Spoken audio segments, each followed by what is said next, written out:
હું પહેલા તમને એક્સરે ની વાત કરું છું. એક્સરે નો ટોપિક ગુજકેટ લેવલમાં છે નહીં, ફક્ત કોના માટે હશે? નીટ માટે અને ગુજકેટ JEE માટે હશે. ગુજકેટમાં એની અત્યારે હાલ જરૂર નથી.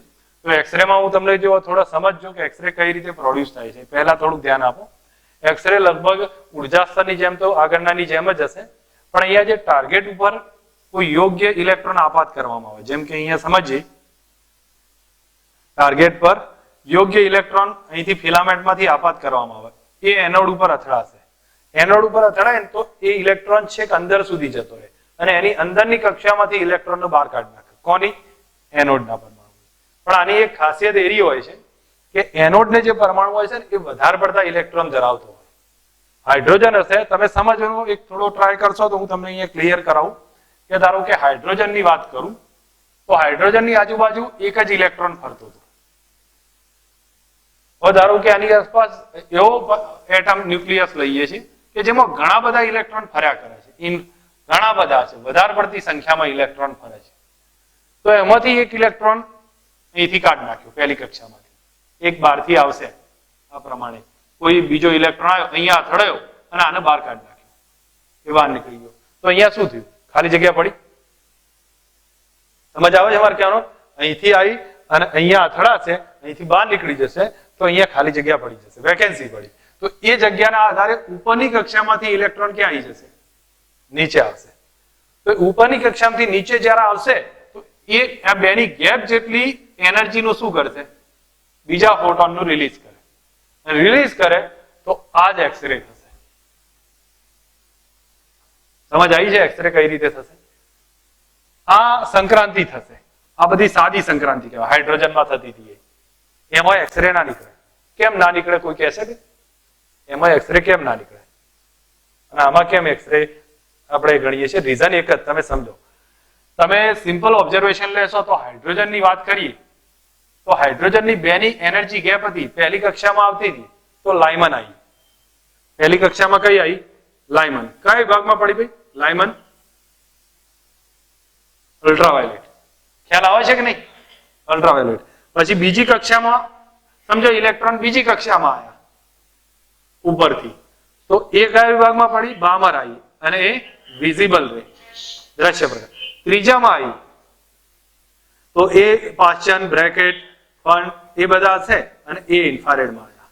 ઓકે, એનર્જીની વાત કરું તો તમે એનર્જીમાં સમજો તો પહેલું radio wave, microwave, infrared, visible રે,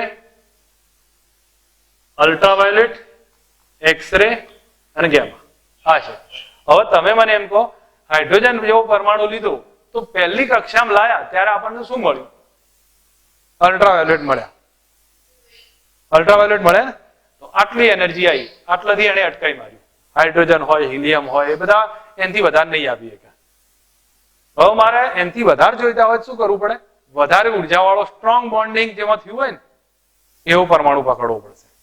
તો જેની અંદર વધારે પડતા ઇલેક્ટ્રોન હોય અને જેનું ન્યુક્લિયસ પાવરફુલ હોય, તો એવું મોટો મોટો પરમાણુ પકડ્યો અને મોટો મોલિબ્લેટિનમ ટાઈપનો મોટો પરમાણુ પકડ્યો છે અને એની અંદર ઇલેક્ટ્રોન ફર્યા કરે છે. હવે આપણે કોઈ એના અંદરના ઇલેક્ટ્રોન બહાર કાઢી નાખે. અહીંથી બહારથી એક ઇલેક્ટ્રોન આવ્યો, એ ઘૂસતો અંદર જતો રહ્યો અને અંદરના પહેલી કક્ષાના બીજી કક્ષાના ઇલેક્ટ્રોન બહાર કાઢી નાખ્યો. તો ઇલેક્ટ્રોન બહાર કાઢ્યો, અહીંયા ખાલી જગ્યા પડી, તો ઉપરનો ઇલેક્ટ્રોન ક્યાં જશે? નીચે સંક્રાંતિ કરી જાય અને એ વખતે બેની એનર્જી ગેપ વાળું બહાર નીકળે અને એ કયું આવે? એક્સરે આવશે. ખબર પડે છે? તો એક્સરે નું રેડિયેશન થયું કહેવાય. તો આ રીતે એક્સરે બહાર આવશે. હવે એક્સરે માટે એક તો પહેલી કન્ડિશન આપણા માઇન્ડમાં એક ક્લિયર હોવું જોઈએ કે હાઇડ્રોજન, હિલિયમ જેવા એક્સરે ના આપીએ, એમની ઓકાત બહારનું થઈ જશે. બરોબર છે? એના માટે શું થશે? મોટો પરમાણુ જોઈશે. મોટો પરમાણુ હોય તો જ એક્સરે આપી શકે, કારણ કે એની અને બીજું એમાં એક્સરે માં પાછા અલગ અલગ સિરીઝ હોય છે. જેમ કે તમે ઓબ્ઝર્વ કરો, હું તમને એની ચલો પછી વાત કરું છું. પહેલા આટલો એક આઈડિયા ક્લિયર થયો છે ને, એટલે પહેલા એક્સરે ની સમજૂતી લઈ લઈએ છીએ. હવે આની જે કુલિશ નામના સાયન્ટિસ્ટના ઉપરથી કુલિશ ટ્યુબના આધારે એની વર્ણન કહેવામાં આવે છે. આજે બતાવ્યું છે કુલિશના આધારે એનું ફાઇન્ડ કર્યું છે, તો આ એક્સરે ટ્યુબ કહેવામાં આવે છે. અને પછી એક્સરે બહાર નીકળતા હોય એની વસ્તુ અલગ થશે. ઓલરેડી મેં તમને ડિસ્કશન તો કરેલું છે. ફિલામેન્ટમાંથી પ્રવાહ પસાર થાય, આ ફિલામેન્ટમાંથી, અને ફિલામેન્ટમાંથી પ્રવાહ પસાર થાય એટલે એમાંથી ઇલેક્ટ્રોન ઉત્સર્જન થશે. એ ઇલેક્ટ્રોન ઉત્સર્જન થાય એ એનોડ પર અથડાય, અને એનોડ પર અથડાય તો એનોડ કઈ ધાતુના બન્યા છે યાદ રાખજો, લગભગ મોલિબ્ડેનમની આસપાસના બનેલા હશે, અને એને અથડાશે, અથડાઈને એક્સરે બહાર આવી જશે. હવે એક્સરે વર્ણપટની વાત કરું. જો એક્સરે વર્ણપટમાં તો અહીંયા એક વસ્તુ કીધી છે, એક્સરે નો વર્ણપટ છે ને એ તમે જુઓ તો એક સળંગ દેખાય છે. કેમ સળંગ હશે ભાઈ? એક્સરે વર્ણપટ બધી જ તરંગ લંબાઈઓ હાજર થઈ ગઈ, એમાં ક્યાંથી આવી? ખ્યાલ આવે છે હું શું કહું? એક્સરે ની અંદર લેમ્બડા મિનિમમ થી લઈ અને બધી તરંગ લંબાઈઓ હાજર થઈ જાય છે. એનું રીઝન એક જ છે કે તમે ઓબ્ઝર્વ કરશો અહીંયા તો આ બેનો એનર્જી ગેપમાંથી એક રેડિયેશન થયું, આ બેના એનર્જી ગેપમાંથી એક થશે, હજી આગળ બેમાં એક થશે, એમ અલગ અલગ ગેપ બનતી જશે, અને એમાંથી કોઈ ના કોઈ રેડિયેશન તો નીકળતું જ જશે. તો મોટા ભાગની બધી જ તરંગ લંબાઈઓ હાજર થઈ જશે. એટલા માટે કોન્સેપ્ટ યાદ રાખવા માટે આનો જે ગેપ બતાવ્યો છે એમાં તમે સમજો કે એની 3 ખાસ નોંધપાત્ર લાક્ષણિકતાઓ બનશે. અને એ લાક્ષણિકતાઓ કઈ છે? લઘુત્તમ તરંગ લંબાઈથી લઈ અને લેમ્બડા મિનિમમ થી ટૂંકમાં શરૂ કરી, અને આ આલેખ કેવો છે? સળંગ છે. આ આલેખ કેવો જોવા મળે છે? સળંગ જોવા મળે છે. ઓકે, બીજો પોઈન્ટ અહીંયા ક્લિયર કર્યો છે. આ આલેખમાં ચોક્કસ જગ્યાએ તીવ્રતા વધી ગયેલી દેખાય છે. તમે જો આ જગ્યાએ સાપેક્ષ તીવ્રતા વિરુદ્ધ તરંગ લંબાઈનો આલેખ છે, તો કોઈ જગ્યાએ તીવ્રતા વધી ગયેલી દેખાય, એ હું પછી સમજાવું છું. બીજું કીધું છે કે લેમ્બડા મિનિમમ ચોક્કસ તરંગ લંબાઈ હોય છે, એનું કોઈ ચોક્કસ વેલ્યુ હોય છે, એનાથી પછી આપણે સમજી શકીએ છીએ. તમને આ 3 પોઈન્ટ યાદ રહે છે એક્સરેના ગ્રાફના મહત્વના પોઈન્ટ છે. પહેલો તો એક ગ્રાફ સળંગ છે, બીજો લેમ્બડા મિનિમમ ચોક્કસ છે, અને કોઈ જગ્યાએ એનું મૂલ્ય વધી ગયું હોય છે. હવે હું પછી સમજાવું કેમ વધેલું હોય છે. ઠીક છે, આ એની ડિટેલ આપી છે. હવે આને લાક્ષણિક આલેખ પણ કહેવામાં આવે છે. તમને આની અંદર જે સમજૂતી આપી છે ને, આમાં હું વધારે ટાઈમ પાસ કરવા નહીં માંગતો. તમને એક્સરે ની બે એનર્જી ગેપ ચલો આપી દીધી હોય, અને પછી તમને તરંગ લંબાઈ શોધવાની ક્યાં શોધી શકો? ડેલ્ટા ઈ બરાબર hc બાય લેમ્બડા થાય કે નહીં? હા, અને એમાં અથડાતો ઇલેક્ટ્રોને આપી દે તો હાફ લેમ્બડા મિનિમમ બરાબર hc by ev, half mv square બરાબર ના કરાય આ રીતે. એટલે આમાં તમને આ વધારે ટાઈમ પાસ કરવાની જરૂર નથી. એકના એક પેટર્ન બીજી વાર રિપીટ કરી છે, એની કોઈ જરૂર નથી.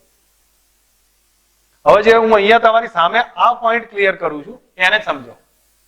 એક્સરે ના વર્ણપટની સમજૂતી જે મેં ઓલરેડી તમારી સાથે ડિસ્કસ કરી ચૂક્યો છું કે મોટો પરમાણુ જોઈએ, બરોબર છે? નાના પરમાણુથી કામ નહીં ચાલે, એટલે મોટો પરમાણુ જોઈશે, અને ઘણા બધા પરમાણુ હોય તો જ એમાં આ એક્સરે બહાર નીકળશે. તમને અહીંયા સમજૂતીમાં એ કીધું છે, જો એને કોઈ ઇલેક્ટ્રોન એનોડના છેક અંદર સુધી જતો જાય અને અંદરની સેલના ઇલેક્ટ્રોનનો બહાર કાઢી નાખે, તો આના કારણે ખાલી જગ્યા પડશે, અને ઉપરની સેલનો ઇલેક્ટ્રોન સંક્રાંતિ કરીને નીચે આવશે. એ દરમિયાન એક્સરે ઉત્સર્જન થશે. કહ્યું અહીંથી કાઢ નાખ્યો તો ઉપર વાળો નીચે આવશે, એક્સરે ઉત્સર્જન થશે. ઓકે, હવે અહીંયા જો સમજાયું છે કે આના માટે જો હવે અહીંયા એક હિન્ટ સમજજો. પહેલી કક્ષામાંથી ઇલેક્ટ્રોન બહાર કાઢી નાખે, પહેલી કક્ષામાંથી ઇલેક્ટ્રોન બહાર કાઢે, અને પછી બીજામાંથી પહેલા વાળો આવે, બીજામાંથી પહેલામાં દાખલ થાય તો કે આલ્ફા કહેવાય, કે આલ્ફા એક્સરે કહેવાય. ત્રીજામાંથી આવે તો કે બીટા થશે, ચોથામાંથી આવશે તો કે ગેમા થશે. એ અહીંયા સમજૂતી આપી. જો પહેલી કક્ષાનો ઇલેક્ટ્રોનને બહાર કાઢી નાખ્યો, અને બીજામાંથી પહેલામાં આવે છે તો કે આલ્ફા એક્સરે કહેવામાં આવશે, ત્રીજામાંથી આવે કે બીટા કહેવાય. એ પણ સમજવાનું છે. તો એનો મતલબ તમને યાદ હશે, પહેલી કક્ષાને કે આલ્ફા કહ્યું છે, આ કે સિરીઝ કહેવાય, આને એલ અને એમ. તો હવે તમે મને એમ કહેશો કે આપણી સામે આ જ આકૃતિ છે, હવે તમે આનું કે કહું છું, આ કે છે, એલ એમ, એ રીતે આગળ જે બનતા હશે એ પ્રમાણે કહો, અથવા 1 2 3 4 5 એ રીતે હશે. હવે મને હિન્ટ આપશો? હું તમને ફક્ત એટલું જ પૂછું છું, આને શું નામ આપું? આને કે આલ્ફા કહેવાય, કે આલ્ફા કહેવાય, કારણ કે માં દાખલ થાય છે. આ કયો થયો? આ કયો થાય? કે ગેમાં.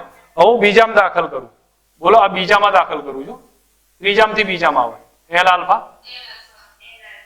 એલ બીટા, એલ ગેમા, એ રીતે થશે, બરોબર? આમાં એમ આલ્ફા. હવે આ કોઈ ગોખવાની તો વસ્તુ નથી ને, સમજવાની છે ને બસ, તો એ થોડું ધ્યાન પર રાખી દેજો, એટલે કઈ વધારે આમાં છે નહીં. એટલે એ જ વસ્તુ અહીંયા સમજાવી છે. પહેલાથી એને ઇલેક્ટ્રોન બહાર કાઢી નાખ્યો, અને જો બીજા વાળો આવે તો કે આલ્ફા, ત્રીજા વાળો આવે તો કે બીટા, એ પ્રમાણે બનતી જશે. હવે એના કારણે શું થશે સમજો, ઘણી બધી વર્ણપટ રેખાઓ મળી જશે, અને એના લીધે જે સળંગ મળે છે, ઘણી બધી વર્ણપટ રેખાઓ મળશે, અને એટલા માટે જેને સળંગ લાક્ષણિક વર્ણપટ કહેવામાં આવે છે. પછી એક મહત્વનો પોઈન્ટ કીધો, જુદા જુદા તત્વોના KLM ની ઉર્જા કેવી હોય છે? જુદી જુદી હોય છે. અલગ અલગ તત્વ લો ને તો એની ઉર્જા કેવી હોય? જુદી જુદી હોય. તો તમે દરેક એક્સરે સરખા જ હોય? અલગ અલગ હોય. જેમ કે ઘણા એક્સરે હોય ને જે લોખંડની અંદર સીટ હોય, એના ક્યાંક ક્રેક પડી હોય ને એને શોધવા માટે વપરાય, અને ઘણા આપણા હાડકાનું ફ્રેક્ચર શોધવા માટે વપરાય. તો લોખંડ વાળા એક્સરે આપણા હાડકામાં વાપરીએ ચાલે? બરોબર? હા, તમને એ તો ખ્યાલ આવશે ને. તો એ પરથી દરેકના એક્સરે અલગ અલગ હોય છે. તો કહેવાનો અર્થ કે KLM ની ઉર્જા દરેકની અલગ અલગ હોય, તો દરેક ઇલેક્ટ્રોન્સની ઉર્જા અલગ હશે, તો એક્સરે ની પણ ઉર્જા અલગ અલગ જોવા મળશે. બરોબર?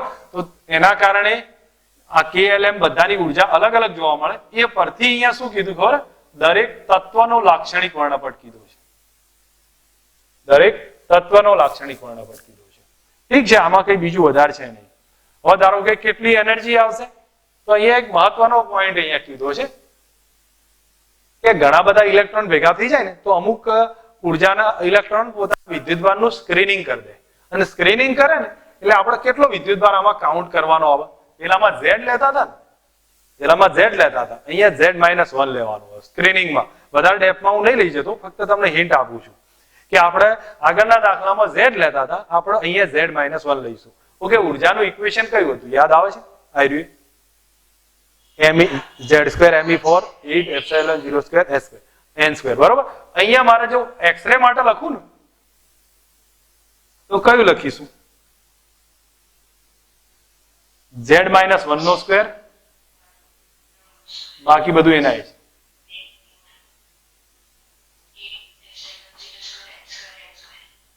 બરોબર? ફરક અહીંયા જ પડ્યો, મેં Z-1 કર્યું છે, બીજું કઈ નહીં કર્યું. તો આ એક્સરે માં આટલો નાનો ચેન્જીસ આવ્યો, તો એના કારણે બધી જ જગ્યાએ ચેન્જીસ આવશે.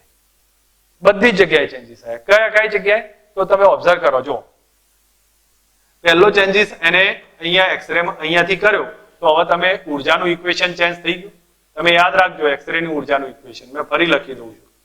Z-1 નો square Me4 8 U square H square અને N square. ઓકે, હવે તમે લેમ્બડાનું ઇક્વેશન કયું લખતા હતા? 1/λ. બરાબર? આગળ કયું લખતા હતા? RZ² લખતા હતા કે નહીં? RZ² 1/m² minus 1/n². એ આગળ લખતા હતા પરમાણુ માટે, નાના પરમાણુ માટે. પણ એક્સરે માટે લખવું હોય તો 1/λ is equal to RZ-1 નો સ્ક્વેર 1/m² minus 1/n² થઈ ગયું. આ પરમાણુ નું થયું. બરોબર? આ એટલે એક્સરે નું થઈ ગયું. આ બંને કન્ડિશન. એટલે આ તમે યાદ રાખો તો હું મોટા ભાગે કઈ વધારે આમાં ડિફરન્સ આવશે નહીં. એક બીજી વસ્તુ અહીંયા સમજાવું છું. તમે એનર્જી ગેપમાં K આલ્ફાની એનર્જી શોધવી હોય, K આલ્ફાની ફ્રીક્વન્સી સમજો F આલ્ફા છે, F K આલ્ફા છે. હું અહીંયા લખી દઉં છું. K આલ્ફા છે, એની ફ્રીક્વન્સી F છે. તો એનું સૂત્ર કયું લખીએ? બોલો તો ક્યાંથી ક્યાં આવે છે? હા, ગુડ. કયું લખીશું? E2 minus E1. બરાબર? HF લખું, હું મ્યુ નહીં લખતું કારણ કે આમાં ઈઝી પડે છે. HF લખ્યું. E2 minus E1. E2 નું સૂત્ર બોલો તો. Z-1 નો સ્ક્વેર Me4 8 S square. અને કોમન કાઢીને અંદર લખું તો 1/1 નો સ્ક્વેર minus 1/2 નો સ્ક્વેર થાય.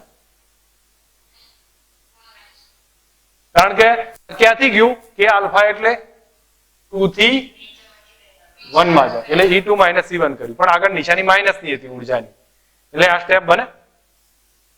તો આ રીતે એનર્જી શોધીએ, કઈ બને કે નહીં સૂત્ર?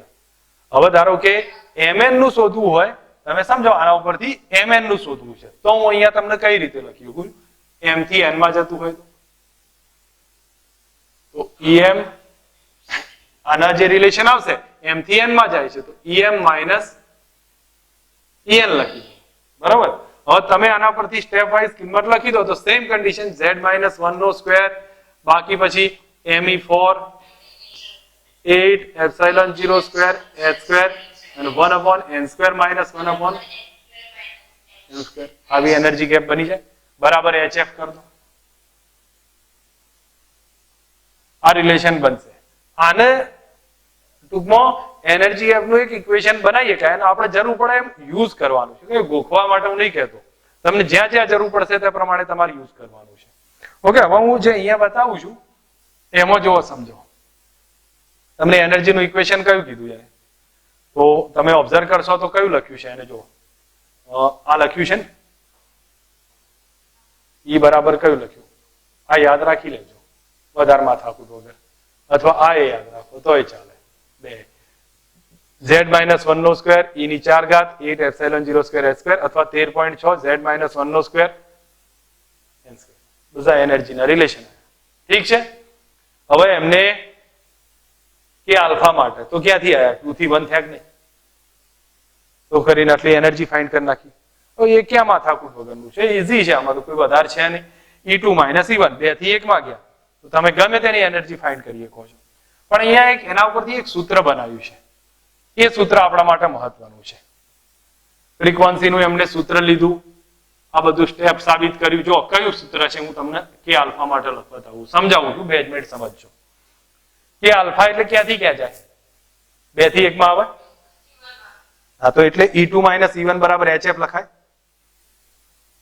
e2 - e1 બરાબર hf એટલે આપણે શું લખ્યું 13.6 z-1 નો square 1 upon 1 square minus 1 upon 2 square આપણે લખતા હતા એ પ્રમાણે અને ઇલેક્ટ્રોન વોલ્ટ નું એમને જૂલમાં કન્વર્ટ કર્યું છે આ બધી માથાકૂટ કરી તો hf બરાબર આવું સ્ટેપ આવશે f બરાબર z-1 નો સ્ક્વેર અને આને શોધી કાઢ્યું એમને કેટલું આવે છે તો પછી રૂટ f લીધા તો z-1 થયા તો રૂટ f બરાબર c z-1 આવું સ્ટેપ બન્યું રૂટ f બરાબર c into z-1 આ એક રિલેશન યાદ રાખવાનું છે એટલા માટે યાદ રાખવાનું છે કે c ની કિંમત કદાચ યાદ હોય ના હોય ઠીક છે પણ રૂટ f બરાબર c into z-1 ઇક્વેશન બને છે અને તમને કદાચ મે બી આગળ પૂછાય કે હું તમને અહીંયા બતાવ્યું છે રૂટ f વર્સિસ z નો આલેખ દોરશો ને તો એ કેવો આવે સુરેખ આવે કેમ સુરેખ આવ્યો ઇક્વેશન આવું છે રૂટ f બરાબર c z-1 y બરાબર mx plus c એટલે એનો ગ્રાફ કેવો આવ્યો સુરેખ આવ્યો છે તો તમને કદાચ આગળ બતાવ્યો તો એની અંદર સુરેખ બતાવ્યો હવે આનાથી કઈ વિશેષ નથી તમને હું નહીં કહેતો કે આ બધું તૈયાર કરો વર્ડ ટુ વર્ડ પ્રિપેર કરવા જઈએ બહુ માથાકૂટ થાય અને એવી આપણે કોઈ જરૂર નથી કોન્સેપ્ચ્યુઅલી ક્લિયર હોવા જોઈએ હું એક એક કોન્સેપ્ટ ફરી રિવિઝનમાં લઉં છું અને પછી આગળનો પોઈન્ટ થોડો નાનો છે એક એક જોઈ લઈએ તો તમે મને કહેશો ઇનિશિયલ થી મેં કોન્સેપ્ટની વાત કરી તમારી સામે એક્સરે માં તો શરૂઆતમાં મને કહેશો કે આની અંદર કઈ ધાતુનો યુઝ કરતો હતો જે મોટો પરમાણુ બરાબર મોલિબ્ડેનમની વાત છે પછી બીજું શું બતાવ્યું વર્ણપટ કોનો છે સાપેક્ષ તીવ્રતા વિરુદ્ધ તરંગ લંબાઈનો એની ત્રણ ખાસિયત એક તો લઘુત્તમ થી ચાલુ કરીને સળંગ હોય છે બીજું વચ્ચે વચ્ચે ક્યાંક વધેલા હોય છે કેમ વધેલા હોય જો કે આલ્ફા માટે વધી ગઈ ને તીવ્રતા બરોબર કે આલ્ફા માટે વધી જશે કે બીટા માટે વધશે એ પ્રમાણે અલગ અલગ એ રીતે વધેલા હશે અને બીજું શું છે લેમડા મિનિમમ ચોક્કસ છે ઠીક છે આ તો આપણને આવડે હવે નેક્સ્ટ બીજું શું યાદ રાખવાનું લેમડા મિનિમમ ની સમજૂતીમાં વધારે જવાની જરૂર નથી એ તો એ નોર્મલ છે ત્યાંથી કઈ રીતે ઉત્સર્જિત થાય એ તો મેં તમને સમજાવ્યું હતું કે ગમે તે કક્ષામાંથી ઇલેક્ટ્રોન બહાર નીકળી જાય તો ઉપરની કક્ષા વાળો અંદર આવે તો એક્સરે બહાર કાઢે કે આલ્ફા એટલે બીજામથી પહેલામાં આવ્યો હોય ત્રીજામથી પહેલામાં આવે ચોથામથી પહેલામાં આવે એ પ્રમાણે બનતા જશે જે આપણે ઓલરેડી અહીંયા ડિસ્કસ કરી ચુક્યા હતા સમજાવું છે કે આવડે આજે આવડશે ને ઠીક છે ચલો બાકી પછી અહીંયા તમને શું કીધું હતું દરેક તત્વના KLM ની ઉર્જા કેવી હોય જુદી જુદી હોય તો લાક્ષણિક વર્ણપટ દરેક તત્વનો પોતાનો હશે બરોબર આપણે ઉર્જાનું સૂત્રમાં લખતા હતા તો ઉર્જાના સૂત્રમાં આપણે કયું લખ્યું Z-1 Me4 8 epsilon 0 square h square into n square પણ અહીંયા આપણને ખ્યાલ છે કે આના પરથી ઉર્જાનું આયત સૂત્ર લખાય અથવા આ પણ લખાય. હવે ધારો કે કે આલ્ફા શોધવો હોય તો કેમાંથી આવીએ છીએ ભાઈ? બીજામાંથી પહેલામાં આવીએ તો E2 માઇનસ E1 બરાબર HF કરે. બાકી પછી ડેટા લખ્યા અને ફાઇનલી કયું સૂત્ર લખાયું? રૂટ એફ બરાબર CZ માઇનસ 1. કોના જેવું થયું? y બરાબર mx પ્લસ થી. રૂટ એફ વર્સિસ z નો ગ્રાફ પ્લોટ કરીએ તો એ કેવો જોવા મળશે? સુરેખ મળશે. આના પરથી તમારે મેન્ડેલિફ આવર્ત કોષ્ટક આવતું હતું ને, એના અમુક પોઈન્ટ નક્કી થતા હતા. એને કોઈ વધારે એવું છે નહીં, આપણે ફક્ત એક ધ્યાન રાખવાનું. હવે અહીંયા તમારા સામે આ ગેપ બતાવી છે અને તમને દાખલાઓ સમજાયા છે એનર્જી રિલેશનના આધારે. હવે આ તો તમને યાદ રહી ગયું છે ને. બીજામાંથી પહેલામાં આવે તો કે આલ્ફા, ત્રીજામાંથી પહેલામાં આવે તો કે બીટા, કે ગેમા, એવી રીતે ત્રીજામાંથી બીજામાં આવે એલ આલ્ફા, એલ બીટા, અને આમાં આવે તો એમ આલ્ફા છે. તમને કે આલ્ફાની એનર્જી પૂછાય તો E2 માઇનસ E1 બરાબર HF કહેવાય. બીજામાંથી પહેલામાં આવે તો. હવે કે બીટાની પૂછાય ક્યાંથી આવે? E3 માઇનસ E1 બરાબર HF. પછી લેમડા શોધી શકો તમે, એનાથી કોઈ લેમડાનું યાદ રાખવાનું ક્યાં મતલબ છે? અને એલ આલ્ફાની પૂછાય તો E3 માઇનસ E2 બરોબર. એલ બીટા લખી દો તો E4 માઇનસ બરોબર બરાબર. પછી લેમડા કરી દો તો એ તો રિલેશનમાં મળી જશે. કોઈ હવે બીજી વધારે યાદ રાખવાની જરૂર નહીં પડે. તરંગ લંબાઈનું મેં તમને ઓલરેડી ડિસ્કસ કરીને સૂત્ર કહી દીધું હતું, પણ તમે લોકો યાદ રાખી લેજો. 1/λ is equal to r z minus 1 નો square 1/1 square minus 1/n square. એ આલ્ફા માટે છે, કે માટે. એવું આપણે યાદ નહીં, આપણે તો કોમન યાદ રાખવાનું છે. ખબર પડી જશે ને હવે?